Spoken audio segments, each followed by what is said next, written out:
Yo, yo, yo, what's going on, guys? Jared James 4 here, just bringing a little gameplay commentary and just gonna share my thoughts on the current state of the game.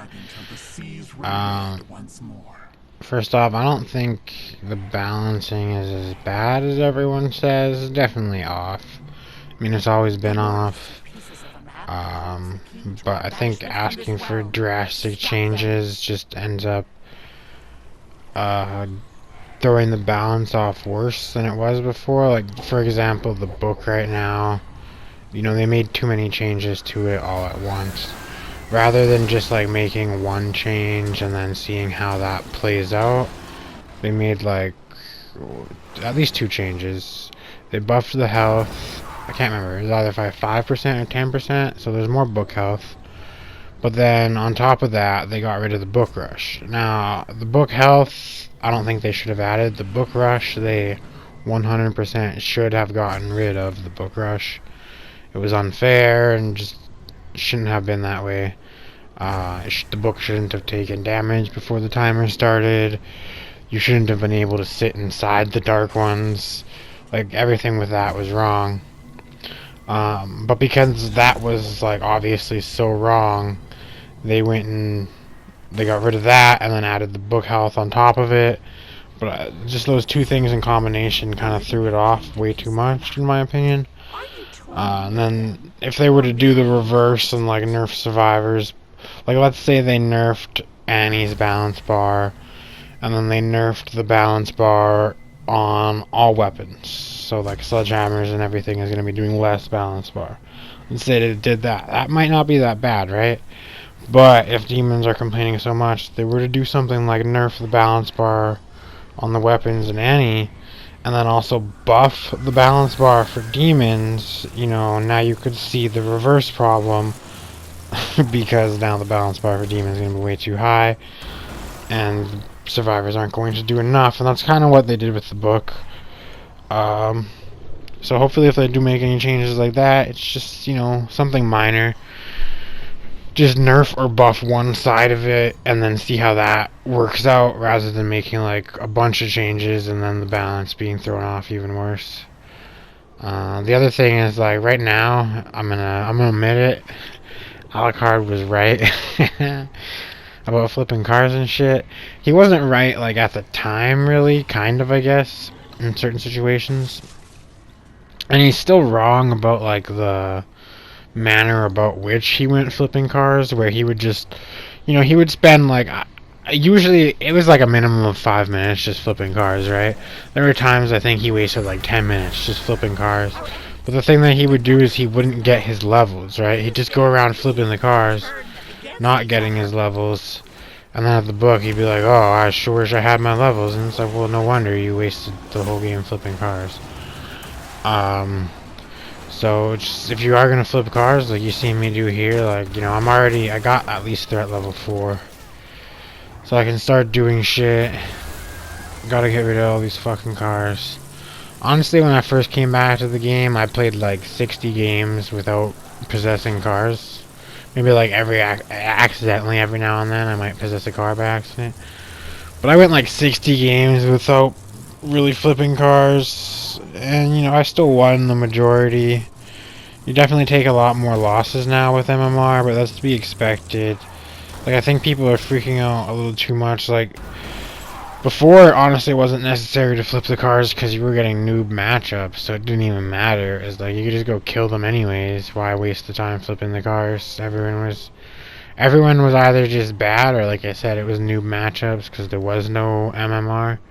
I know people like to make fun of the MMR, acting like it's not really there. MMR is never going to be perfect when there is an MMR system. Like, every now and then, it's not going to be able to find someone within the same skill level or MMR that you're in. Or maybe you lost a few matches, so you got put lower, so now you're getting matched up with lower people. Or maybe, those low MMR people that are just learning, they got a bunch of low-ranked demons and won a bunch of games, so now they're much higher. But every now and then, it's going to have to go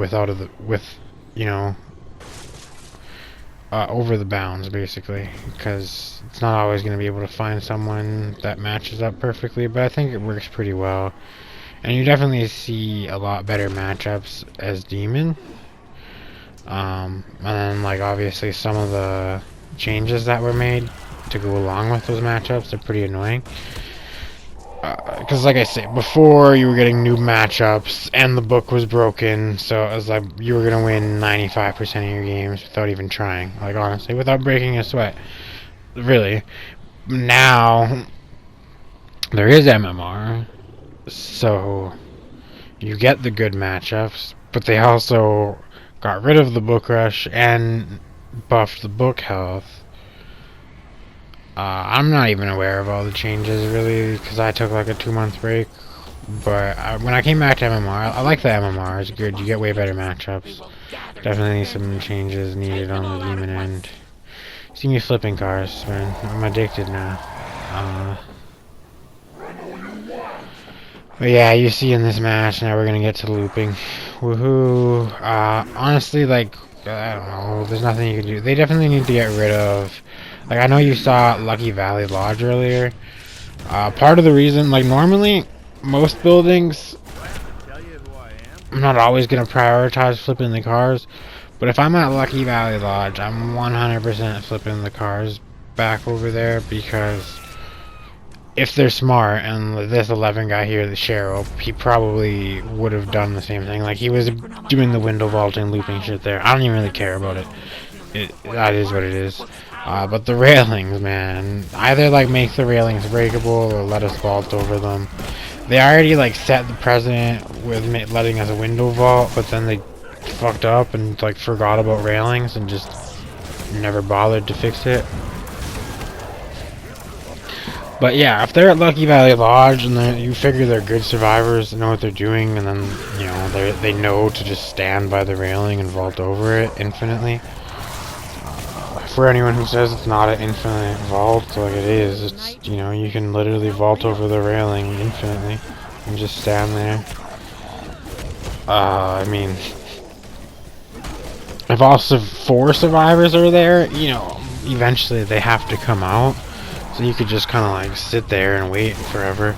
But if it's just one survivor, what they do, I literally had a blacksmith or something. Yeah, it was a blacksmith. He just sat there, you know, at Lucky Valley Lodge by the railings for like over 5 minutes while his teammates got the map pieces and shit. I left right away because, I mean, like, the first time it happened, I'm like, how do I play this? Now I understand. If the survivor knows to vault infinitely over the railing, all you can do is just leave him alone, man. You could try, I guess. You could always try to kill him, like place a proxy on one side or something, and try to get him. You might get the down if you're lucky.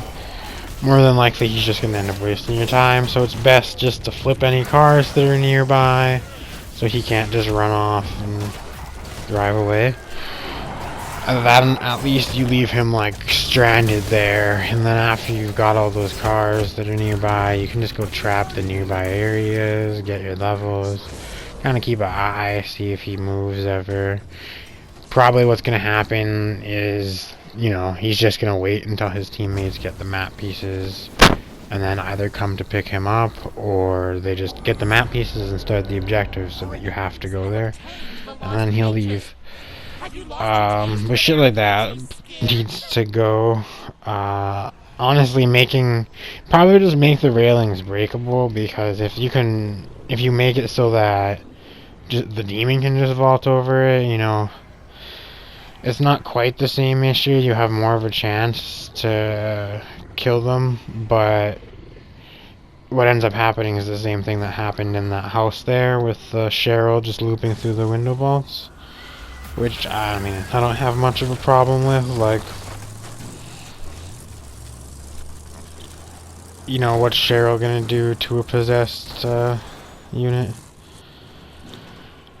She's not gonna survive solo, so like, there's obviously a certain playing it smart strategy. But yeah. As far as slipping cars right now with MMR and all that shit, it's honestly necessary. Not always, though. Like, you you gotta look at where your objectives are, first of all. Like, you know what I mean? If you get, like, let's say you have a objective at Misery Manor, and then one at, I don't know, Circus Cages or some shit, and then the dark ones are at, like, Fishing Village. Or even this game, I don't think, even though I flipped cars, like, the objectives weren't that great. I could just use this one as an example.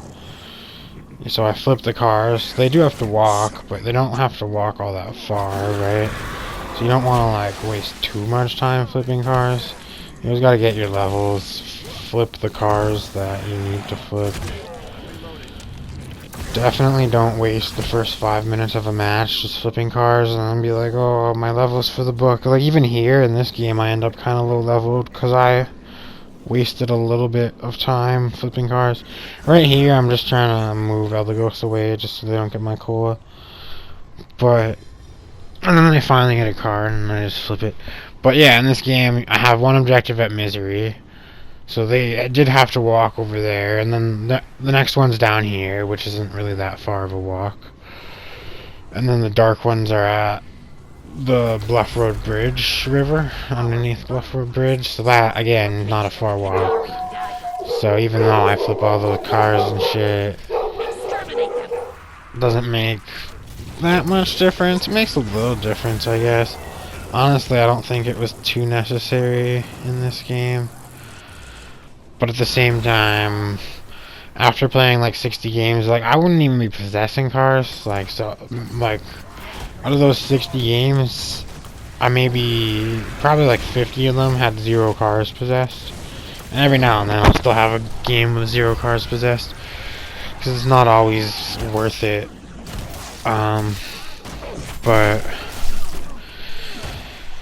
But yeah, with MMR and the better matchups, you definitely see a lot more cars, man. I wasn't even possessing cars, and people would still be bringing 4 cars, and after a while it gets annoying.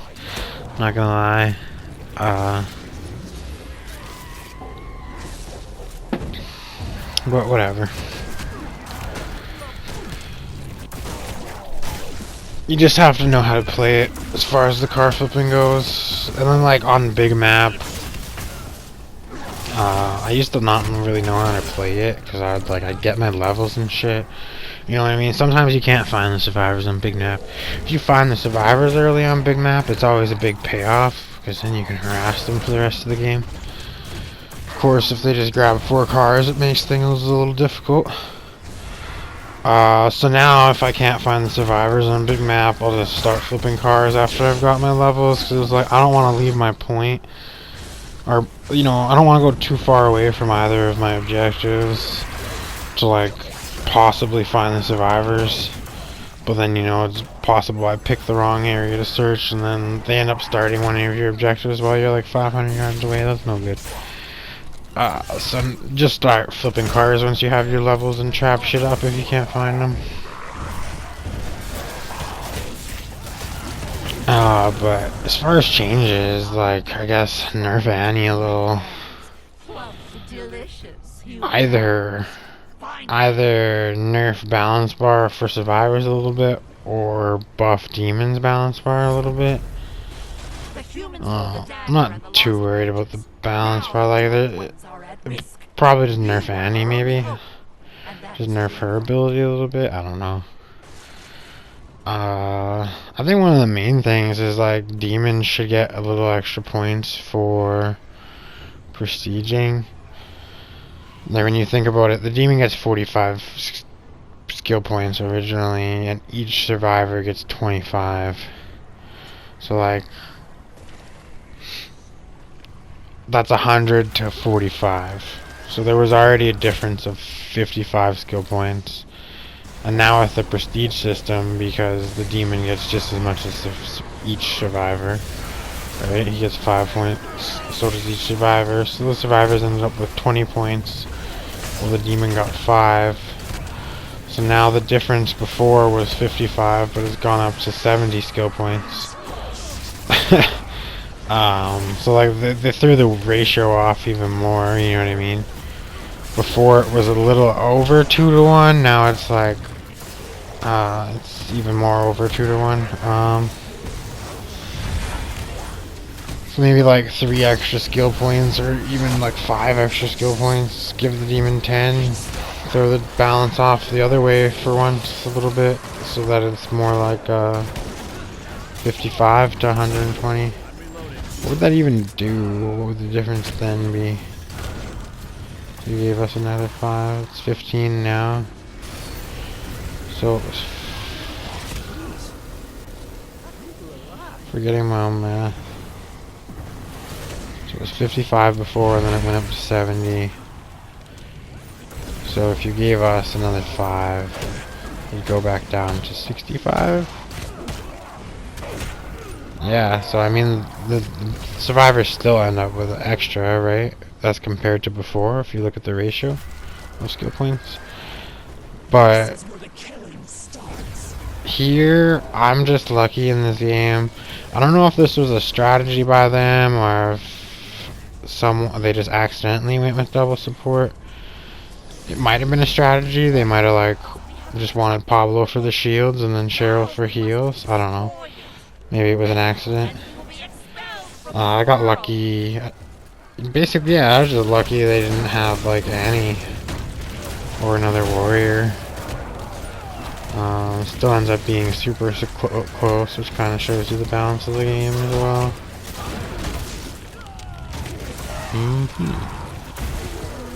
It does end up rambling for 20 minutes about fucking nothing. Give the book like a little less health though. Nerf that shit. 1% at least. Nerf the book health by 1% at least. And that eliminates like half my losses right there. If you nerf it by 5%, you're eliminating even more of my losses.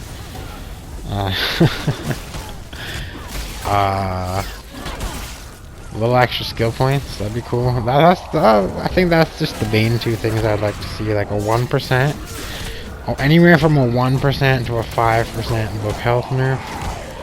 And like 3 extra skill points, or even 5 extra skill points for prestiging. Like you should get 2 per prestige for demon.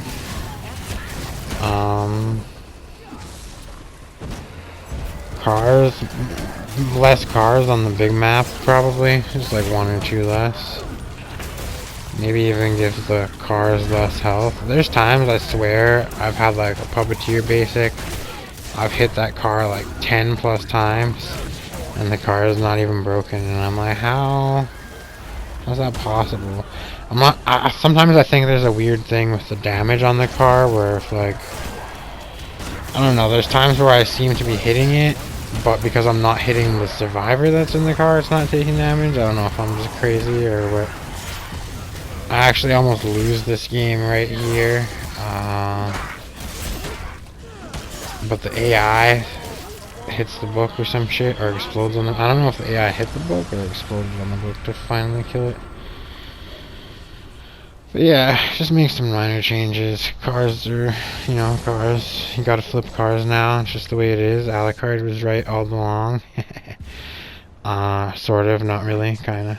He was kinda right, but not 100% right. Just get your levels and trap your points while flipping cars. Don't be like, oh, I wish I was a higher level for the book.